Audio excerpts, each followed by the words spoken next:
Forgotten, famous and favourite Nobel Literature Prize winners T.S. Eliot to Hemingway, 1948 to 1954. Anglo-Americans, Cold War warriors, and CIA spies. The Nobel Prize for Literature left the horrors of the Second World War and entered the divisions of the Cold War. Between 1948 and 1954, the 7 winners included 5 of the most famous Anglo-American authors of the 20th century, the British Prime Minister who coined the term Iron Curtain for the Cold War partition of Europe, and the great American stylist who was a CIA spy. Since 1901, 120 writers have won the Nobel Prize for Literature. Some are forgotten, many remain famous. A few became notorious for reasons that might surprise you and change your understanding of modern history. Discover them all in the 120 Nobels Challenge and let me know your favourites. This week we read the winners from 1948 to 1954. 1948, T.S. Eliot USA, Britain. 1949, William Faulkner, USA. 1950, Bertrand Russell, Britain.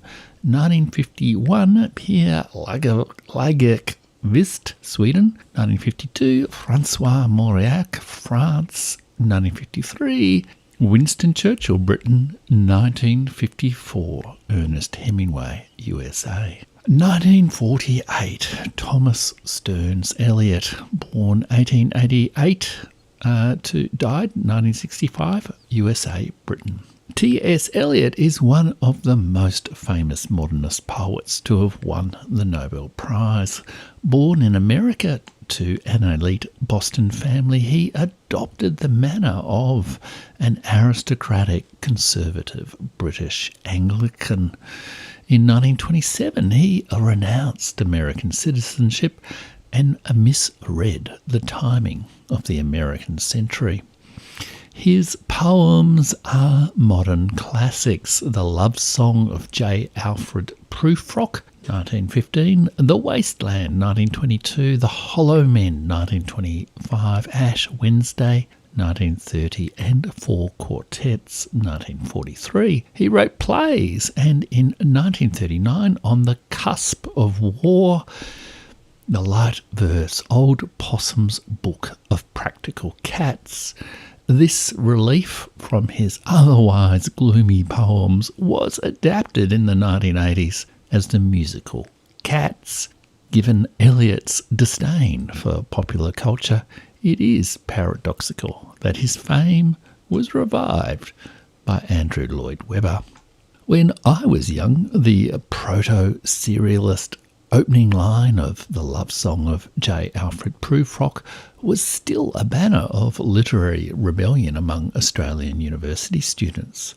Let us go then, you and I, when the evening is spread out against the sky like a patient etherized upon a table. The Wasteland is the elusive classic of literary modernism. My favourite Eliot poem, however, is 4 quartets. It was composed over 7 years while cultured Europe collapsed into barbaric war. In this horror, Eliot heard modern incantations of ancient philosophies. In my beginning is my end. In succession, houses rise and fall, crumble, are extended, are removed, destroyed, restored, or in their place is an open field or a factory or a bypass. From East Coker, one of the 4 quartets. Like several European laureates, Eliot was influenced by sacred texts in his poetry and outlook. He knew the Upanishads, Bhagavad Gita, and Buddhist texts. He adapted them, notably in 4 quartets. Scholars debate the fidelity of Eliot's use of these texts. They question whether his prejudicial attitudes, such as his racialist sentiments, distorted his reading. Nonetheless, one of the surprises of this reading challenge for me has been how many early Nobel laureates reached beyond the West for literary inspiration. Eliot was another great writer who was a lesser man. Scholars have shown him to be an anti-Semite, an embarrassment for one of the first Nobel Prizes after the Holocaust. He treated his wife cruelly, like other laureates. Tom and Vivian's marriage was troubled for many reasons. They separated in 1933. In 1938, Vivian was involuntarily committed by her family to a mental hospital. As happened then before psychotropic medication, Vivian never left her asylum. She died in medical captivity in 1947. In the 1960s, Eliot confessed he was never happy in the marriage, but absolved himself of any wrong. His suffering had created great poetry. His ruined marriage had made the wasteland.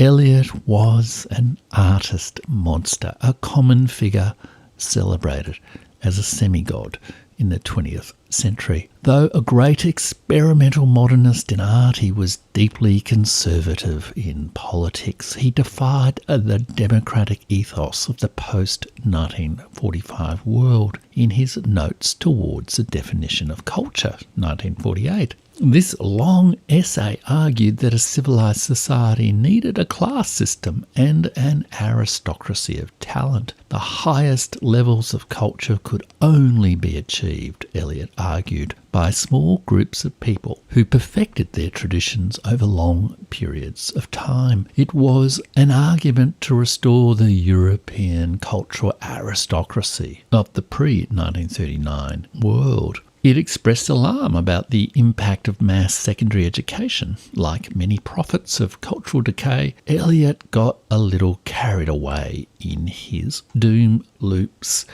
The culture of Europe, he wrote in this text, the culture of Europe has deteriorated visibly within the memory of many who are by no means the oldest among us. And we know that whether education can foster and improve culture or not, it can surely adulterate and degrade it.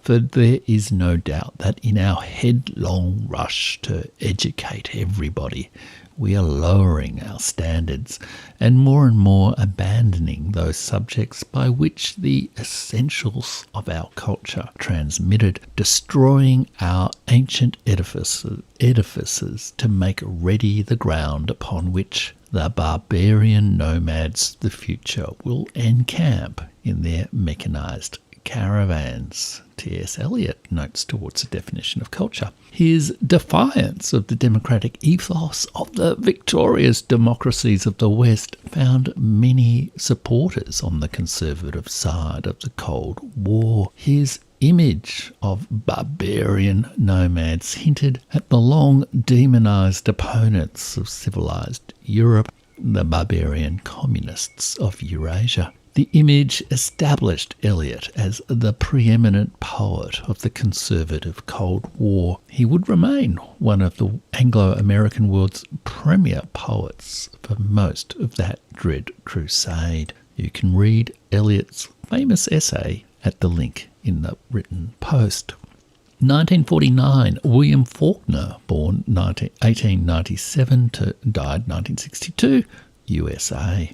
Faulkner was the great American writer of the defeated South. His novels and stories are set in Mississippi, where Faulkner was born and lived. His early fiction was rejected by publishers, and art was the victor, because the rejection liberated Faulkner from the desire for commercial success. He created an experimental prose style and invented the fictional Yoknapatawpha County of his great novels. Apologies if I haven't pronounced that correctly. A series of extraordinary literary tragedies followed: The Sound and the Fury, As I Lay Dying, Light in August, Absalom, and The Wild Palms. In A Requiem for a Nun, he wrote the line, treasured in the burning archive, "The past is not dead, the past is not even past." His style brought the reader into the stream of consciousness of his characters. Conventions of punctuation were discarded. Sentences became long flowing dramas. His characters ruminated over the lingering traumas of the USA Civil War. His books are hard work, but worth the effort. I read several of his novels in my 20s and tried to reconnect with them this week, but I just could not do it. However, I was a little surprised to discover that the prose was less experimental than I had recalled. It was as if his style was an initiation rite from the 1950s for the more radical literary experiments I have spent so many hours reading. I confused the entrance to dismays with the path. I've kept my profile of Faulkner shorter than most. He is so well known. He remains famous, although perhaps he is passing into forgotten. His works, regrettably, are not available free on the internet, but will for sure be available at your public library. 1950, Bertrand Russell, 1872 to 1970, Britain. I will also be brief with the 1950 winner, Bertrand Russell.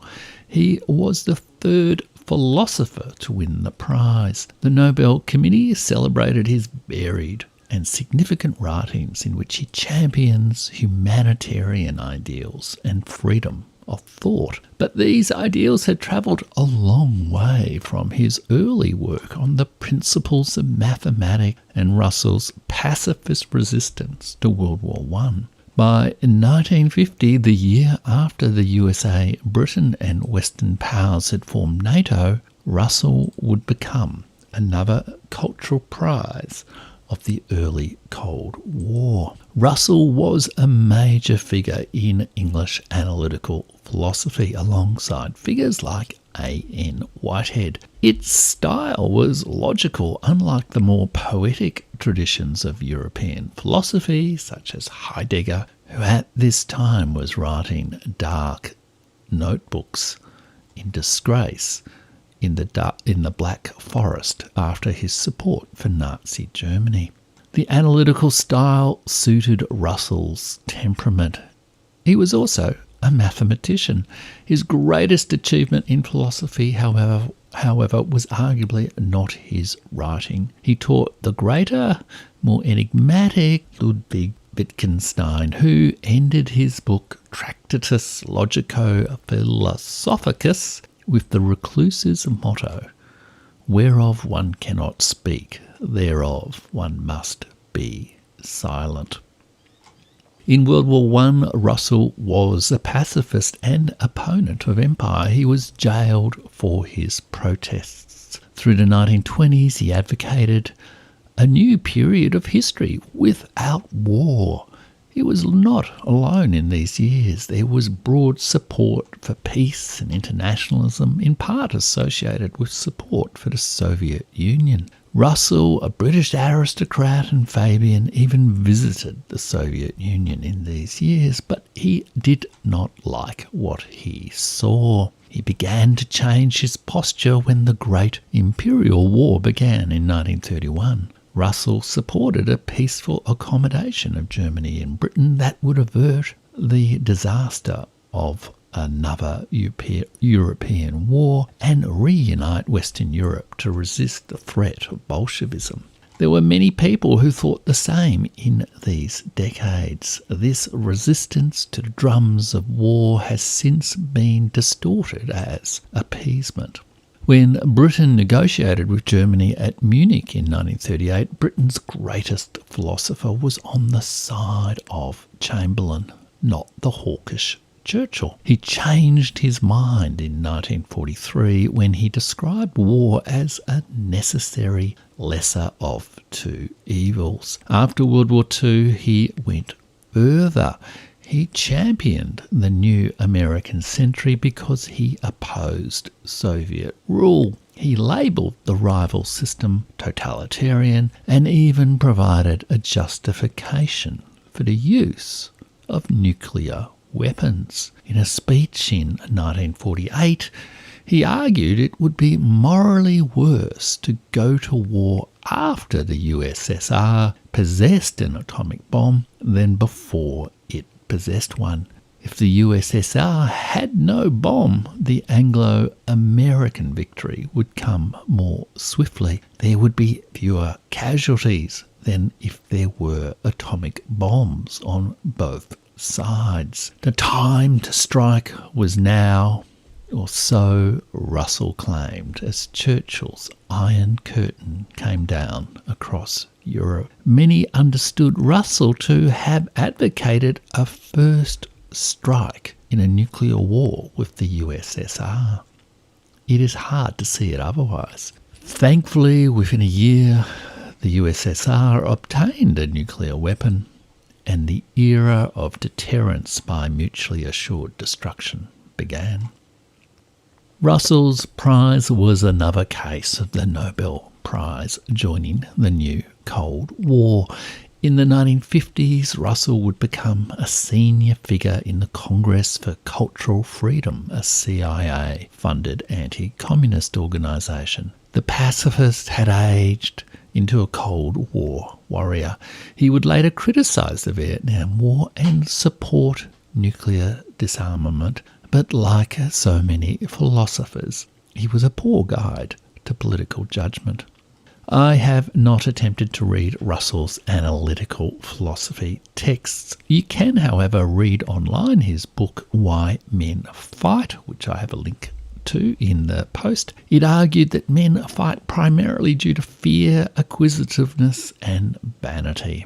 It is part of a modern tradition of liberal thought that imagine the causes of war can be eliminated. It can be contrasted with the deep history of organised violence in Richard Overy's magisterial new book, Why War, 2024. Is empirical history or analytical philosophy better to understand the endless phenomenon of war? I choose the historian.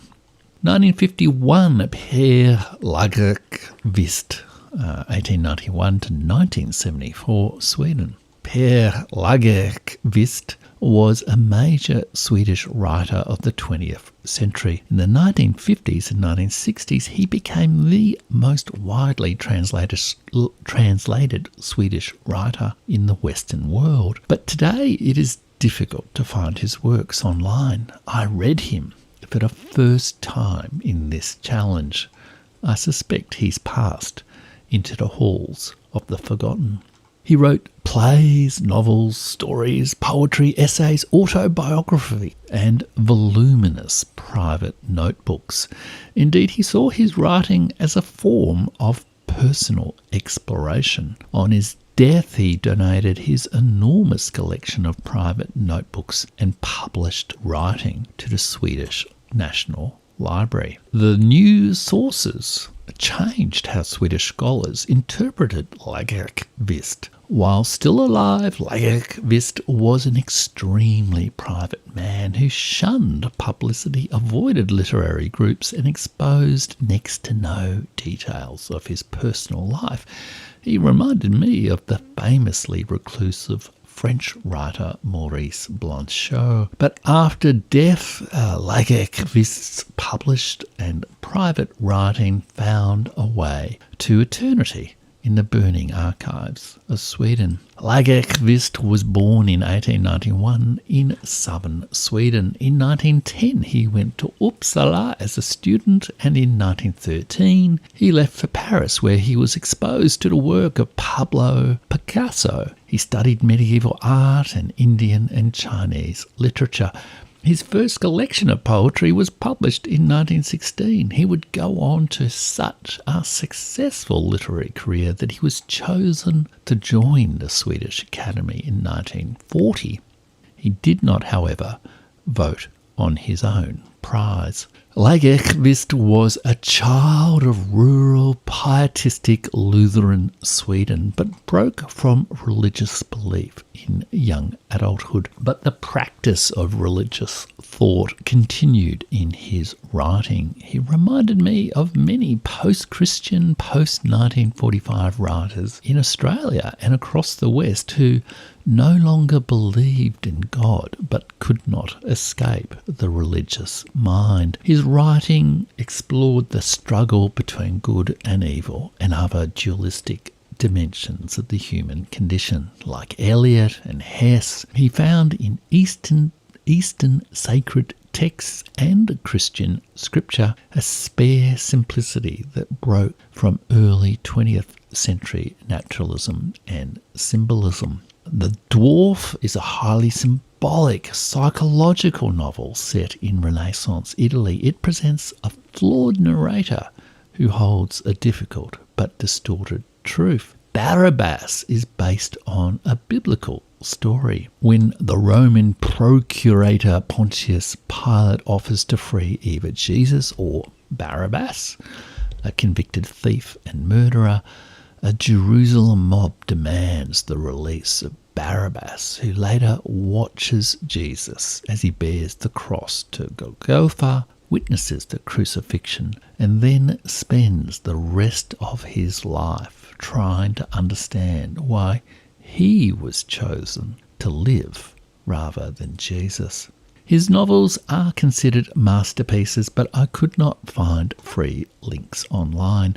I had planned to travel to the State Library to read them there, but shelved that plan due to time. However, I was able to find this poem with a link in the post, translated by W.H. Auden and a Swedish colleague, so that you can say you have read at least one complete work of this now obscure winner of the 1951 Nobel Prize.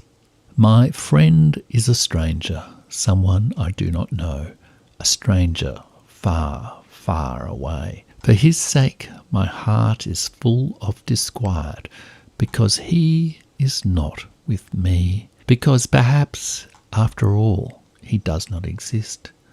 Who are you who so fill my heart with your absence, who fill the entire world with your absence? You who existed before the mountains and the clouds, before the sea and the winds, you whose beginning is before the beginning of all things, and whose joy and sorrow are older than the stars, you who from eternity have wandered among the stars of the Milky Way, and through the great darknesses between them, you who were alone before loneliness, and whose heart was full of disquiet before any human heart, do not forget me. But how could you possibly remember me? How could the sea possibly remember the seashell that once it surged through? 1952, François Mauriac, 1885 to 1970, France. Mauriac was the major liberal conservative writer of mid-century France. He even wrote a biography of Charles de Gaulle, the leader of France through the early Cold War, who also initiated the détente that began its end. Mauriac was a poet, critic, Christian Catholic, moralist, playwright, autobiographer, and above all, a novelist. His novels changed direction from the vast roman fleuve of Proust and Dugard. He focused his narratives on epiphanies like Joyce in Dubliners. They were concentrated on symbolic moments of a character's flowering. They were composed in poetic prose laced with dense symbolism. He painted the struggles of the human heart as a detailed miniature of the moral universe.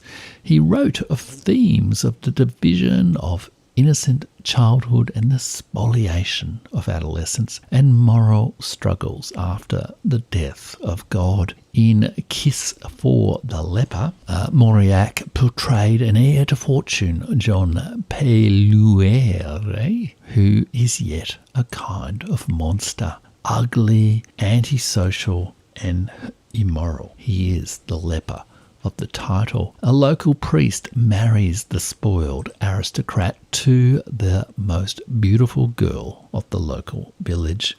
Will the marriage provide Jean love or redemption? Will the sacrifice destroy them both? The violence of the arrangements tests both simple ideas of Christian morality and Nietzschean notions of the will to power that can break the slave morality of Christianity.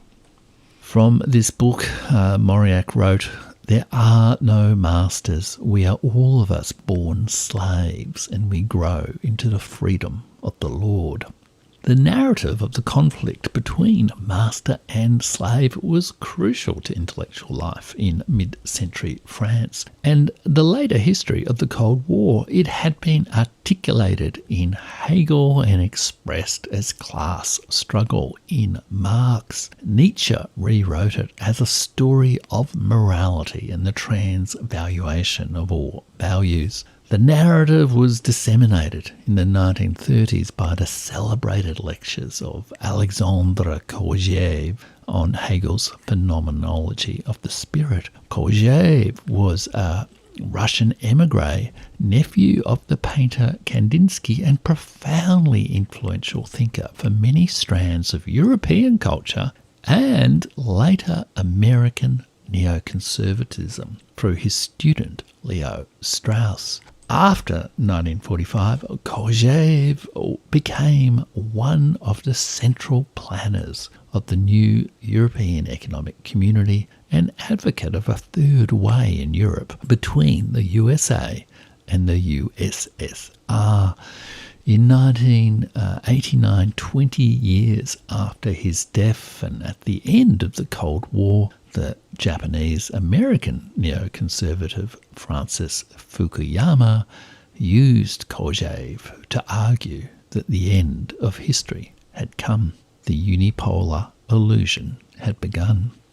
But that is another story. In the 1930s and 1940s, Mauriac suffered the ambiguities of life in a society of strife and rising political extremism on the left, right, and centre. In the 1930s, he weakly supported elements of the Action Française, the French fascists. The Spanish Civil War turned him away from those ideas. During the German occupation of France, he flirted with Pétain, the leader of the Vichy regime. After the war, French society had to face the moral difficulties of life after total war and a division of its loyalties between socialism and capitalism. Many French writers and politicians had collaborated with the Vichy regime. Some were quickly executed, others hid their sins. Some supported the Soviet Union. There are even theories that Kojève was a Russian spy. The later Nobel laureate Albert Camus argued all collaborators should be purged. Mauriac clashed with the humanist rebel. He sought forgiveness and promoted national reconciliation. In the new culture of the Cold War, when McCarthyism soared in America, Mauriac may be best remembered as a wise, flawed champion of compassion. 1953, Winston Churchill, 1874 to 1965, Britain. Yes, that is right. It is not a typo. Winston Churchill won the Nobel Prize in Literature. The wartime Prime Minister of Britain, who would fight on the beaches and never surrender, did not win the Nobel Peace Prize. He won the Literature Prize. Moreover, in 1953, Churchill was serving his second term, 1951 to 1955, as Prime Minister of Britain. He was the first serving national political leader to win the Literature Prize. The Swedish Academy awarded Churchill the prize for his mastery of historical and biographical description, as well as for his brilliant oratory in defending exalted human values. Churchill was a prolific writer, but as Geoffrey Wheatcroft notes in Churchill's Shadow, The Life and Afterlife of Winston Churchill from 2021, he had many assistants from the 1920s to write his many books. Above all, his prize was a celebration of his wartime speeches and his Cold War rhetoric. Churchill had coined the term Iron Curtain to describe the partition of Europe. The 1953 prize was one of the most political choices in the history of the prize. Where to begin with Winston Churchill? Where to end with Winston Churchill? He is one of the most heavily mythologized persons in modern Anglophone history. Wheatcroft documents how the Churchill myth was warmly embraced by post-1945 America. His enduring mythology is his own creation in the books that earned the prize. His histories of the First and Second World Wars turned Winston into the heroic voice in the wilderness who opposed appeasement of authoritarianism. This myth is regularly invoked today, including in debates in the US Congress on Ukraine, Gaza, and every second endless war. If you read his long imperial histories of the English-speaking peoples, you will understand better Churchill's intent in both the World Wars and the Cold War. He wanted to keep the British Empire strong for another few generations.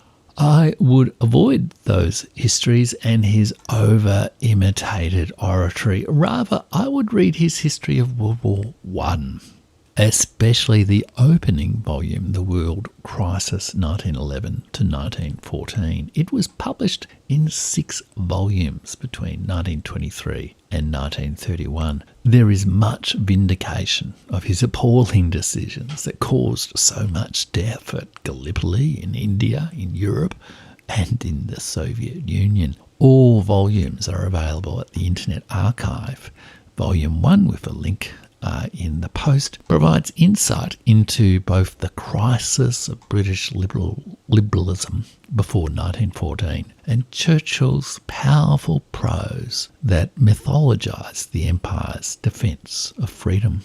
There, on page 11, he wrote, "In the beginning of the 20th century, men were everywhere unconscious of the rate at which the world was growing. It required the convulsion of the war to awaken the nations to the knowledge of their strength. For a year after the war had begun, hardly anyone understood how terrific, how almost inexhaustible were the resources in force, in substance, in virtue behind every one of the combatants. The vials of wrath were full, but so were the reservoirs of power." Many have judged Churchill as a politician and a man, but how to judge Winston as a writer? Did he deserve the Literature Prize? Wheatcroft wrote acidly, "He wasn't the worst writer to win the Nobel Prize in Literature, not when the list includes Pearl S. Buck, but in truth he was never destined to be a great writer. At his best, his work is intelligent, vigorous and readable, and he could have written better books than he did."